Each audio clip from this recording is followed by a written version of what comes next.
Never did I imagine that a simple suitcase would shatter my reality until I discovered its contents weren't mine at all.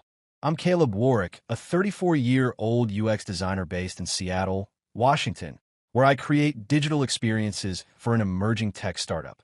My wife, Nora Hensley, 32, holds the position of creative director at a prestigious advertising agency in the heart of downtown. We've carved out our life in an elegant Capitol Hill apartment, where creativity seems to permeate the air like freshly brewed coffee. Our paths crossed 8 years ago at a design conference in Portland. Her self-assurance, quick intellect, and that luminous smile, they captured me instantly. After 3 years of courtship, we exchanged vows, and our creative community dubbed us their power couple. Perfect story, wouldn't you say? That's exactly what I believed. Until everything changed. Recently, Nora's been different. She's been taking these frequent business trips, citing meetings with clients about her latest advertising projects. I'd notice her gazing at her phone, a subtle smile playing on her face, or averting her eyes when I tried to make contact. I dismissed it as professional pressure. After all, she's always been career-driven. But there was this persistent unease in my stomach, a nagging sensation I couldn't dismiss. It began innocently enough. A canceled dinner date here, working late there. Then the feeling intensified, like interference disrupting a clear frequency. Before we delve into this emotional journey, I'd love to know where you're following from. Share your location in the comments section below. And if you find yourself drawn into this narrative, don't forget to subscribe to stay updated. Believe me, what follows will keep you on the edge of your seat. It was one of those typical Seattle evenings, rain-soaked and gray, with the city pulsing beneath a cloudy veil. I was sequestered in my home office, fine-tuning a design prototype, my monitor's light piercing through the darkness. In our bedroom, Nora was preparing for her Los Angeles trip, scheduled for daybreak. I could hear her melodic humming, an unfamiliar song. Usually, I'd playfully mock her singing, but that evening, I remained at my desk. Something restrained me. Maybe it was intuition, maybe destiny. Whatever it was about to transform my existence completely. I wrapped up my work ahead of schedule and drifted toward our bedroom, intending to offer my assistance. The rhythmic sound of water hitting tiles filled the air as Nora showered. Her suitcase lay open on our bed, partially filled, with clothes meticulously folded in her characteristic style. Her favorite silk scarf cascaded over the edge of the black leather case, its gentle azure hue creating a striking contrast. I couldn't help but smile, knowing her tendency to forget small essentials like a handkerchief or phone charger. I thought I'd slip one in, a subtle way to show I cared. As I lifted the top layer of perfectly pressed shirts, feeling the smooth fabric beneath my fingertips, something caught my eye. Concealed underneath was a glimpse of crimson lace. My movements stilled. With measured slowness, I extracted the item, my breath hitching as its complete form emerged. A scarlet lingerie ensemble, intricate and seductive, unlike anything she'd ever chosen to wear for me.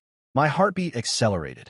I tried convincing myself it was meant as a surprise, perhaps something special planned for us. Then my gaze landed on a small package tucked away at the side. With trembling hands, I reached for it. A box of condoms. New. Undeniable. The bedroom seemed to tilt momentarily. My heart thundered against my chest, drowning out the shower's steady stream. I stood frozen, holding these condemning items, my thoughts spiraling frantically. Nora had no need for condoms. Our years of marriage had never required them. And that lingerie? It wasn't meant for my eyes, not in this context. The truth assembled itself with brutal clarity. Her trip to LA. She was packing these items for someone else. The water ceased its flow. Fear gripped me, but I forced it down. Hastily, I returned the lingerie and condoms to their hiding place, carefully arranging the shirts above them. Despite my quivering hands, I maintained control. Nora emerged wrapped in a towel, water droplets clinging to her shoulders. She glanced at me, unaware, flashing that smile that once meant everything. I pushed back the rising nausea and managed to mirror her expression. "Try not to be away too long," I said, maintaining an eerily steady voice. "I've got something special planned for your return." She nodded innocently and turned to tend to her wet hair. I exited the room, my composure intact, but internally, rage was building. Confrontation wasn't my immediate plan. I'd participate in her deception, but according to my rules. Whatever secrets she harbored, I'd expose them. And when I did, she'd regret ever packing that suitcase. Dawn arrived with brutal swiftness. Sleep had eluded me all night, my thoughts endlessly circling around those damning discoveries. The scarlet lingerie and unused condoms haunting me like an unsolvable equation. Nora stirred before sunrise, her movements deliberately quiet throughout our apartment. I remained motionless in bed, eyes partially open, watching morning light paint shifting patterns on the ceiling. The previous night's rain had subsided, leaving behind a heavy moisture that seemed to seep into everything. The sound of her zipping her suitcase echoed from the living room, each metallic closure resonating like a countdown to our inevitable confrontation. Forcing myself from the bed's false comfort, I pulled on my old gray hoodie against the morning's chill. Nora stood by the entrance, shrugging in her coat, her ebony hair swept back immaculately. She exuded a polished confidence, ready for her Los Angeles venture, emanating an aura of someone stepping into a world I wasn't meant to witness. I made my way to the kitchen counter, gripping a coffee mug for stability. Her gaze met mine briefly, revealing a flicker of something unreadable. Anxiety, perhaps, or remorse. I maintained a neutral expression, letting the coffee's warmth anchor me to reality. "Want me to drive you?" I offered, my tone deliberately casual, though my insides churned with anticipation of her response. She declined with a quick head shake, adjusting her bag strap. "I've already called an Uber. No need to disturb your morning." Her smile appeared forced, not reaching her eyes. I acknowledged with a nod, taking another measured sip. "Have a good flight then. Don't forget about your surprise when you return." Her lips twitched slightly as she muttered thanks before departing. The door's soft click felt deafening in her wake. I remained rooted, staring at the empty space she'd occupied, my coffee growing cold. The moment crystallized my resolve. Passive waiting wasn't an option. Setting down the untouched drink, I moved purposefully toward our bedroom, my heart rate accelerating. Though her luggage was gone, her essence lingered, her signature perfume still hanging faintly in the air. I surveyed the room methodically, searching for any overlooked details, any cracks in her carefully constructed facade. My attention caught on her nightstand, where the partially open drawer seemed to beckon me closer. I traversed the room in 3 swift strides and eased the drawer open. The contents were predictably scattered: a half-used lip balm, a ballpoint pen, scattered receipts strewn about. Then my eyes caught it, concealed beneath a wrinkled post-it note. A hotel key card, stark white with an unfamiliar emblem. My hand instinctively reached for it, the smooth plastic sending a chill through my fingertips. Turning it over revealed nothing. No identifying marks, just a magnetic stripe and a subtle nick in one corner. My insides knotted uncomfortably. What was the purpose of leaving this behind? A remnant from an earlier trip, or something intended for future use? I slipped it into my pocket, my thoughts racing with unsettling scenarios. The sudden vibration of my phone on the bed jolted me. I snatched it up, anticipating a message from Nora about some forgotten item. Instead, I found a notification from our joint credit card application. A recent transaction had been recorded, $200 at a Belltown boutique, dated yesterday. Scrolling through the history revealed another identical charge from the previous week. I never noticed any new clothing from that store. Belltown wasn't her typical shopping destination. She typically favored the understated shops near Pike Place Market. My finger wavered above the screen momentarily before tapping the store's link. The website loaded sluggishly, but its contents made my heart stutter. Lingerie. Expensive, provocative pieces. Identical to what I'd discovered in her luggage. The bedroom suddenly felt claustrophobic, its walls seemingly constricting. Collapsing onto the bed, I felt the keycard pressing against my leg through the fabric. She'd purchased that crimson ensemble just yesterday, mere hours before packing. Not a surprise for our relationship. Not an impulsive purchase. This was calculated. Intentional. The contraceptives weren't randomly included either. They were deliberately chosen for whoever awaited her in Los Angeles. My hands balled into fists as the impulse to call her surged through me, demanding immediate explanations. But I restrained myself. Confronting her now would reveal my knowledge prematurely. She'd fabricate excuses, weave deceptions, leaving me with only her hollow words. Rising to my feet, I paced restlessly, my shadow dancing across the floor. No, she wouldn't escape this easily. I'd be patient, observant, investigate further. The keycard and transactions were leads to pursue. I retrieved my laptop from the study and positioned myself at the kitchen table, Seattle skyline looming gray and ominous beyond the window. I searched the boutique's name alongside Los Angeles hotels. Nothing concrete emerged yet, but I wasn't finished. I'd uncover her accommodation, her companion. And once I gathered sufficient evidence, she'd have nowhere to hide. The coffee had grown stone cold on the counter, forgotten in my focused pursuit. I reclined in my chair, the mysterious keycard in one palm, my phone clutched in the other. Nora probably thought she held all the cards, flying off to LA with her carefully concealed agenda. But her secrets were already beginning to unravel beneath my scrutiny. She'd returned to this apartment, expecting to find the same trusting Caleb, the one who'd accept her stories without question. She had no inkling of what awaited her return. Not a warm welcome, not absolution, something far more unsettling, something she wouldn't anticipate. The apartment felt eerily vacant without her presence, though she'd been gone less than 24 hours. I remained at the kitchen table, the laptop screen casting an artificial glow across my features. The hotel key card lay beside my computer, its damaged corner catching the light. Despite hours of searching, comparing boutique purchases with Los Angeles hotels, the puzzle remained incomplete. The coffee I'd brewed earlier sat untouched, a thin skin forming on its surface. My phone's vibration startled me from my concentrated state. I glanced down, anticipating another credit card notification. Instead, an unfamiliar number displayed a message. Caleb, it's Reed Callahan. The Rhino Room tonight at 9. Sharp. I know about Nora. Reed Callahan. My stomach clenched involuntarily. The CEO of Nora's agency. An impeccably dressed man in his 40s who favored cashmere and commanded attention effortlessly. Our paths had crossed at various company events, his handshake always firm, his smile calculated. This sudden contact seemed suspicious. And his cryptic reference to Nora? My grip tightened around the phone. The timing couldn't be coincidental, not after my recent discoveries. I sent a brief response. See you there. I pocketed the key card and grabbed my jacket. Seattle's streets glistened with recent rainfall as I stepped outside. The Rhino Room, nestled in Pioneer Square, welcomed me with its characteristic dim lighting, exposed brick walls, and soft jazz undertones. I entered precisely at 9, surveying the patrons. Reed occupied a corner table, bourbon in hand. He gestured me over, his expression inscrutable. The leather seat creaked as I settled across from him. He dispensed with pleasantries. You look terrible, Caleb, he remarked, swirling his drink thoughtfully.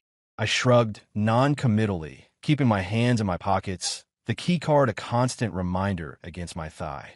Long day. What do you know about Nora? Reed shifted forward, resting his elbows on the weathered table. His gaze, penetrating and analytical, fixed on mine with unwavering intensity. I've had my eye on her activities for some time now. She's not the person you believe her to be. He reached inside his coat, retrieving a small USB drive, and slid it deliberately across the wooden surface. Though my heartbeat quickened, I resisted the urge to grab it immediately. What's contained in there? I questioned, keeping my voice hushed. A smirk played across his features, accompanied by a fleeting shadow of something sinister. Evidence. Electronic correspondence. Message threads. Visual documentation. She's been collaborating with Jasper Tate since summer. He's a contract photographer who's done several projects for us. But this goes beyond a simple affair. They're systematically diverting client funds through falsified billing documents. The revelation of that name struck me with devastating force. Jasper Tate. I was familiar with his portfolio, those brooding images with stark contrast that Nora couldn't stop praising at social gatherings. I dismissed it then. Now the pieces aligned with disturbing clarity. I lifted the USB, turning it over, feeling its sleek surface against my skin. My muscles tensed involuntarily. What's your motivation for sharing this? I pressed, scrutinizing his expression. He reclined, savoring his bourbon unhurriedly. Considerate maintenance of professional standards. Nora's growing careless, endangering our reputation. I want her removed, but discreetly. That's where you become valuable. I cock my head, unease churning within. What's the ulterior motive? Reed's smile broadened. Perceptive. I'll provide comprehensive evidence for her downfall. Your role? Deliver this information to Helix Media in Los Angeles, our primary competitor. Let them expose the scandal. I maintain deniability, while you achieve retribution. He paused strategically, allowing his proposition to linger. Consider the reality, Caleb. She's been manipulating you throughout. The ambient noise of the bar receded as I processed his words. I examined the USB drive, thoughts whirling. This transcended simple infidelity. It was orchestrated deception, a calculated pursuit of wealth and influence, while I remained the unwitting dupe. Images of Nora arriving in LA flooded my mind, wheeling her luggage, with Jasper awaiting her arrival. My fingers clenched around the drive. Count me in, I declared firmly. Reed acknowledged with a nod, finishing his drink. Excellent. Review the files. You'll understand everything. I departed from the bar wordlessly, the USB drive weighing heavily in my pocket like a burning secret. The journey home passed in a haze, with city lights blurring into abstract streaks against the darkness. Once inside my apartment, I immediately connected the drive to my laptop, my pulse racing frantically. The screen illuminated, revealing multiple folders. Opening the first one, I discovered a trail of messages between Nora and Jasper, beginning innocently, evolving into flirtation, and ultimately turning intimate. Their correspondence detailed hotel, rendezvous, and discreet financial arrangements. The next folder contained surveillance photographs, grainy images capturing their shared moments, from casual car rides to intimate gestures. The final folder delivered the crushing blow. Detailed spreadsheets documenting substantial agency, fund diversions, each bearing Nora's distinctive initials. I collapsed back in my chair, my world tilting off its axis. This revelation transcended mere infidelity. It exposed a carefully constructed facade. My wife wasn't simply unfaithful. She was a calculated deceiver, a master of manipulation wearing the mask of someone I thought I understood. I retrieved the keycard, placing it beside the computer, studying its implications. This wasn't a random travel memento. It was a crucial piece of her elaborate scheme, a clue I'd nearly overlooked. Reed had armed me with devastating ammunition, and I was prepared to use it. But patience would be my strategy. I'd let her return, confident in her deception, before systematically dismantling her carefully constructed world, mirroring the destruction she'd inflicted on mine. The USB drive remained on my desk, radiating with its toxic revelations. While Nora continued her Los Angeles charade, unaware of the impending chaos I was orchestrating in Seattle, I sat in my darkened apartment, illuminated only by the city's distant glow filtering through the window slats. Reed's proposition resonated in my thoughts. Delivering the evidence to Helix Media would orchestrate her downfall clinically, keeping me at a safe distance. However, I wasn't ready for such swift resolution. I wanted her to experience the mounting pressure first, to endure the psychological torment she'd subjected me to. I initiated my plan subtly. The following morning, I composed an encrypted message to Helix, attaching carefully selected evidence from the drive. One incriminating spreadsheet bearing Nora's signature, accompanied by a cryptic warning. Verify your recent campaign expenditures. Additional information forthcoming. I watched the message disappear into cyberspace. Helix would investigate, but their process would take time. This window allowed me to escalate the pressure. I scrolled through my phone contacts until I found Theo, an old university friend, now writing for a local creative platform. He was indebted to me for past assistance. I sent him a message, got insider info. Jasper Tate's running billing scams on clients. Worth investigating. Theo's response was immediate. Intriguing. I'll get the ball rolling.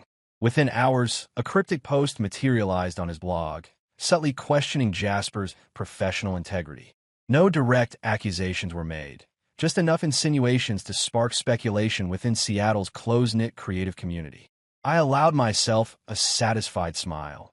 imagining Jasper's arrogant expression crumbling as his client list began to dwindle. But my plan was far from complete. I accessed my laptop again, navigating to the agency's internal audit system. Nora had shared her credentials with me months ago, during happier times when we kept no secrets. Her oversight in not updating the password proved advantageous. I methodically searched until I uncovered a series of expense reports linked to Jasper's photo shoots. I forwarded these anonymously to the audit department with a simple message: investigate thoroughly. As the hours passed, I continued weaving my web of consequences. I reached out to a familiar barista at Jasper's preferred Capitol Hill coffee spot, casually mentioning rumors about his questionable practices. In a city like Seattle, such whispers spread rapidly.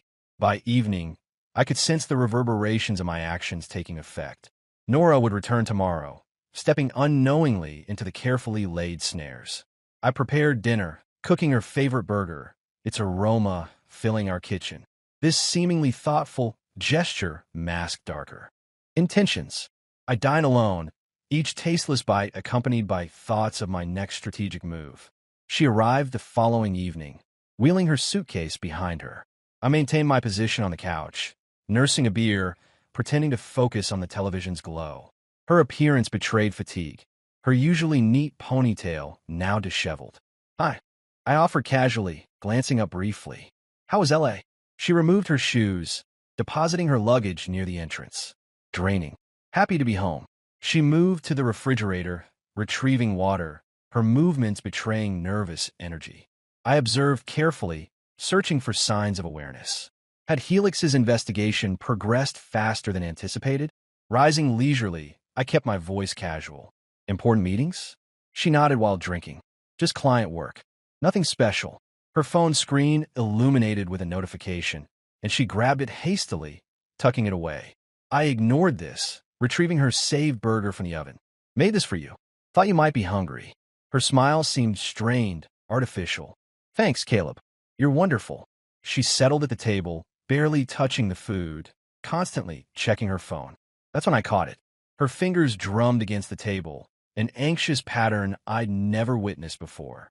I stood casually against the counter, taking slow sips of my beer, allowing the quietness to linger. "Everything all right?" I asked with calculated nonchalance. She paused mid-chew, then dismissed it with a shake of her head. "Just exhausted. Long journey." I acknowledged with a nod, but kept my gaze fixed on her. She was coming undone, thread by thread, oblivious that I controlled the unraveling. Over the following days, I intensified my strategy. Helix responded eagerly, craving more evidence. I released another portion of a USB data, this time revealing email exchanges between Nora and Jasper orchestrating a fraudulent vendor payment.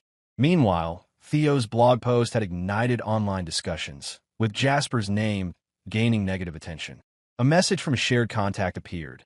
"What's the story with Jasper getting blacklisted?" I feigned ignorance, deflecting the question, while internally savoring the moment. Nora sensed the tension too. She returned late one evening, ashen-faced, gripping her phone desperately. She barely acknowledged me, mumbling about a difficult day before retreating to our bedroom. I trailed behind later, using a charger as my excuse.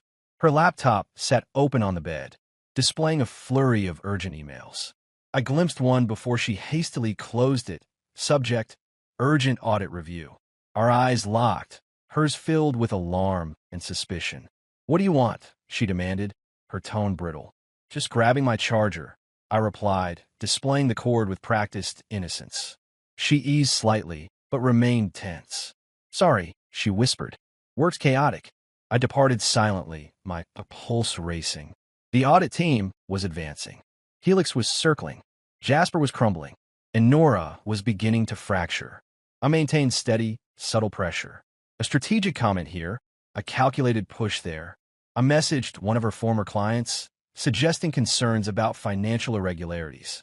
I observed as she compulsively checked her phone, her fingernails chewed raw, her laughter extinct. One evening, she confronted me in the kitchen, speaking quietly. "Have you heard anything strange about work? About me?" I cocked my head, feigning puzzlement. "What kind of things?" She wavered, studying my expression. "Never mind. Forget it." But her gaze lingered, filled with fear and doubt. I spent that night on the couch, the key card weighing heavily in my pocket, a constant reminder of my purpose. She believed she could conceal everything, treating me like a naive pawn while she and Jasper shared their private jokes. But their world was collapsing. Helix had gathered sufficient evidence for exposure. The audit team was closing in relentlessly. Jasper's reputation was dissolving into nothing. I had meticulously constructed this trap, each element precisely placed, and soon she would find herself cornered. All that remained was to choose the perfect moment to spring it. The atmosphere in our home had grown suffocating, laden with unspoken accusations. Nora barely rested anymore, her restless footsteps echoing through the apartment until dawn. I maintained my distance, observing her gradual breakdown from afar. Helix Media possessed all the necessary documentation now, and the auditors were circling like predators, sensing weakness. Jasper's standing in the creative community had deteriorated completely, his opportunities vanishing like morning mist. I had orchestrated everything perfectly, and the final act was approaching. But I needed one last personal touch, something intimate, to force her to confront her betrayal. I selected the location with purpose. Pike Place Market, a crowded labyrinth of vendors and coffee shops where we'd once spent countless peaceful weekend mornings during our marriage's early days. My morning message was intentionally cryptic. Meet at the cafe near the fish vendors. Noon. Important discussion needed. Her response was terse, a simple okay that conveyed volumes through its brevity. I arrived before her, securing an outdoor table, where the salt-tinged harbor breeze mingled with coffee aromas. The crowd flowed around us, unaware of the impending confrontation in their midst. I positioned the USB drive on the table, its dark surface contrasting sharply with the aged wooden surface, and waited. Nora arrived precisely on schedule, wrapped tightly in her coat against the fall air. She appeared exhausted, shadows darkening her eyes, her typically immaculate appearance showing signs of strain. She took the seat opposite me, avoiding direct eye contact. "What's this about, Caleb?" she asked, her voice fragile. I remained silent momentarily. Then, with deliberate slowness, I slid the USB toward her. Her hands twitched visibly, but she made no move to take it. I leaned in, resting my arms on the table, fixing her with an unwavering stare. "Open it," I commanded flatly. "See for yourself." She wavered momentarily before grabbing the drive with a hesitant hand. Retrieving a sleek tablet from her bag, she connected the device with trembling fingers. As the screen illuminated, I studied her expression while the files loaded. Her breath caught when the first image appeared. A snapshot of her and Jasper intertwined in a hotel lobby, his arm casually draped around her waist. She swiped rapidly through emails and financial records, every incriminating detail I'd provided to Helix and the auditors. The color vanished from her face, leaving her as white as the seabirds circling above. She lifted her gaze to meet mine, her mouth working silently, unable to form words. "Tell me," I said, my voice slicing through the market's bustle. "How long did you think this deception would last?" She recoiled, clutching the tablet like a shield. "Caleb, let me explain," she pleaded, her voice rising. I interrupted her, sliding a folded document across the table, a resignation letter I'd crafted the previous night, bearing her forged signature. "Resign," I stated, "today, or this information reaches the media and law enforcement by sunset." Her eyes widened in horror. "You wouldn't dare," she whispered. I moved closer, lowering my voice. "Test me." She alternated between staring at the letter and my face, the gravity of the situation sinking in. Tears formed in her eyes, but I remained unmoved. Her decisions had led us here long ago. She snatched the paper with shaking hands, stuffing it and the tablet into her bag. "I'm so sorry," she managed through tears, standing abruptly enough to scrape her chair against the concrete. I offered no response. She stumbled away through the crowd, vanishing behind a wall of sightseers, still gripping the USB. I remained seated, drinking my coffee, its bitterness perfectly matching the moment. The consequences were immediate and devastating. By Monday, Nora's resignation reached the agency, but couldn't prevent the impending disaster. Helix Media released the story to an industry publication, complete with evidence and financial analysis. The audit team descended, uncovering even more than I'd revealed. Nora was terminated immediately, her name becoming synonymous with corporate caution. Jasper suffered worse consequences, facing lawsuits from 2 clients for fraudulent activities, his work erased from every significant platform. I initiated divorce proceedings that same week, engaging a discreet attorney. The paperwork found Nora at her mother's residence in Tacoma, where she'd sought refuge after the scandal erupted. I sold the apartment, unable to bear the weight of its haunted halls. Boxes stacked high, destined for Denver, a city distant enough to promise a clean break. Nora attempted one last connection, her voice trembling through the phone, desperate to justify her actions. I severed the call mid-plea, permanently blocking her number without hesitation. She'd lost everything that mattered: her career, her standing, and us. Jasper disappeared entirely, whispers suggesting he'd found refuge behind a bar in some forgotten town. I couldn't summon the energy to verify the rumors. In Denver, I reconstructed my life methodically, the majestic Rockies framing my new perspective. The mountain air carried a crisp clarity, the silence more healing than haunting. I secured a position at a promising startup, creating applications unburdened by past deceptions. The old security badge remained buried in a drawer, a memento I couldn't discard but preferred to forget. Nora had believed she could outpace reality, constructing an empire of deceit with Jasper as her accomplice. But fabricated kingdoms inevitably collapse when built on treachery, and hers had been destined for ruins from inception. The story concludes here. Did the ending meet your expectations, or did it surprise you? Share your thoughts in the comments below.